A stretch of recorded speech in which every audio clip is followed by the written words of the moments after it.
దేవుని ఘనమైన నామమునకు స్తోత్రములు. ఈ వాగ్దానం వింటున్న మీకందరికీ మన ప్రభువును ప్రియరక్షకుడైన యేసుక్రీస్తు నామములో శుభములు, మా హృదయపూర్వకమైన వందనములు తెలియచేస్తున్నాం. ఈరోజు దేవుని వాగ్దానం ఆదికాండము 33వ అధ్యాయము 12వ వచనం. నేను నీకు ముందుగా సాగిపోదును. ఈ మంచి వాగ్దానం మన మంచి దేవుడు మనందరి వెనుకడిలో నెరవేర్చునుగాక. ఆమేన్. మన దేవుడిస్తున్న శ్రేష్టమైన వాగ్దానం చూడండి.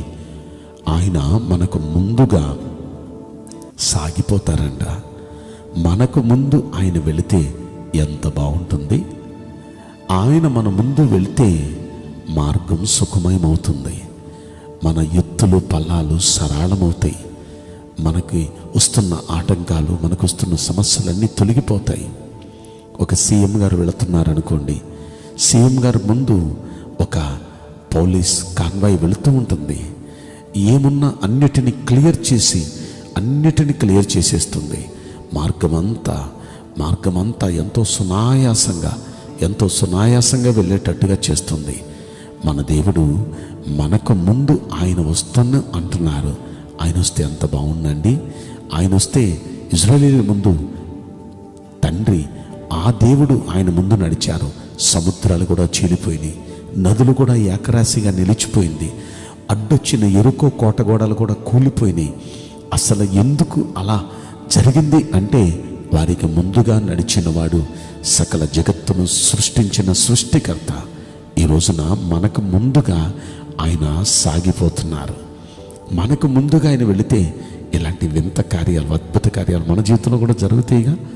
ఆయన అంటున్నారు, యెషయా గ్రంథం 45వ అధ్యాయంలో 2వ వచనంలో ఆయన అంటున్నారు, నేను నీకు ముందుగా పోవచ్చు, మెట్టగా ఉన్న స్థలములను సరళం చేస్తా, ఇత్తడి తలుపులను పగలగొడతా, ఇనుప గడియలను విరగగొడతా అంటున్నారు.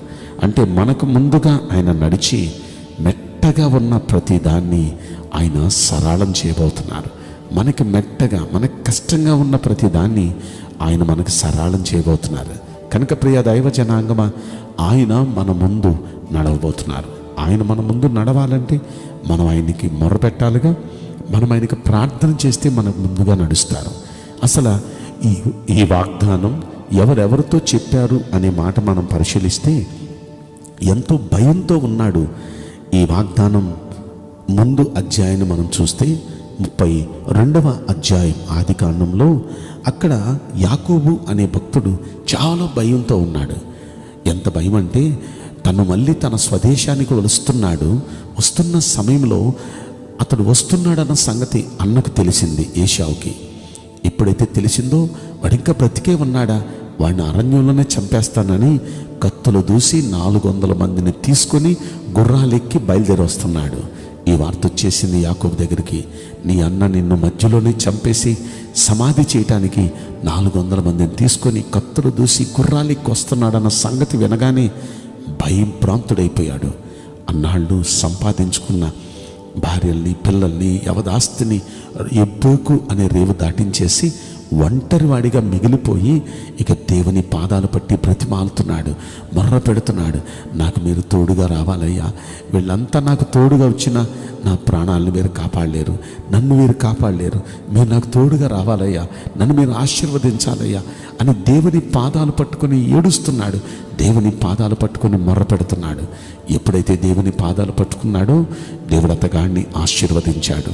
అతగాని పేరు మార్చాడు. పదా, నేను నీకు తోడుగా వస్తున్నాను. ఇప్పుడు ఎప్పుడైతే యాకోబుకు దేవుడు తోడుగా వస్తున్నాడో, యాకోబుతో వస్తున్న ఆ సమయంలో ఏశావు చూచాడు, ఎదురుబెదురయ్యారు. చూడగానే వెంటనే ఆ యాకోబు మీద ఏశావుకు దయ కలిగించాడు.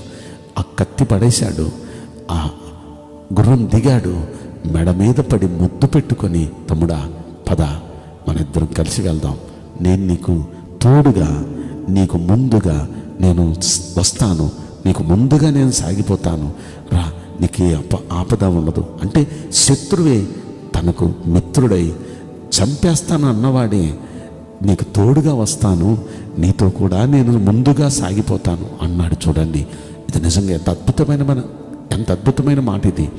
పరిస్థితులు ఇలా మారిపోయేటానికి కారణం ఏంటంటే దేవుడు యాకోబుకు ముందుగా అలనాడు నడిచాడు. తనకు భయంగా కష్టంగా ఉన్న ప్రతి దాన్ని సులువు చేశాడు.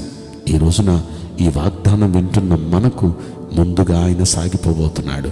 ఏది మీకు కష్టంగా ఉందో, ఏది మీకు ఇబ్బందిగా ఉందో, దేన్ని చూచి మీరు కలవరపడుతున్నారో ఆ విషయంలో మీకు పరిస్థితులన్నీ సుఖమయం కాబోతున్నాయి. మన దేవుడు మనకు ముందుగా నడవబోతున్నాడు. కాబట్టి పరిస్థితులన్నీ అనుకూలం అవుతాయి. నమ్మండి. మీకున్న క్లిష్ట పరిస్థితులు, కష్ట సమయాలు అన్నిటినీ దేవుడు ఛేదించి మీకు పరిస్థితులన్నీ సుఖమయం చేయబోతున్నాడు. మీ జీవితంలో అద్భుత కార్యాలు చేయబోతున్నాడు. విశ్వాసంతో నమ్మండి. దేవుని వాగ్దానం పొందుకోండి. దేవుడు మనందరి జీవితాల వాగ్దానం నెరవేర్చునుగాక. ఆమేన్. నేను మీకోసం ప్రార్థన చేయబోతున్నాను.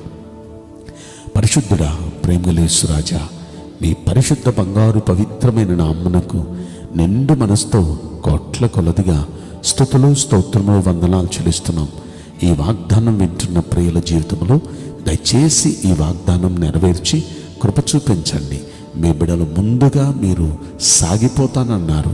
దయచేసి ఆ వాగ్దానం నెరవేర్చి మీ బిడ్డలు మీరు ఆశీర్వదించమని, ప్రతి ఎత్తు ఫలాలు సరిచేసి మీ బిడ్డలు మీరు ఆనందపరచమని ఈ కొద్ది మనవులు నజరుడైన యేసుక్రీస్తు ప్రశస్తమైన నామములో మిక్కిలి వినయముతో ప్రార్థించి బ్రతిమలాడి వేడుకుంటున్నాం ప్రియ పరలోకపు తండ్రి. ఆమేన్. May God bless you all. Thank you.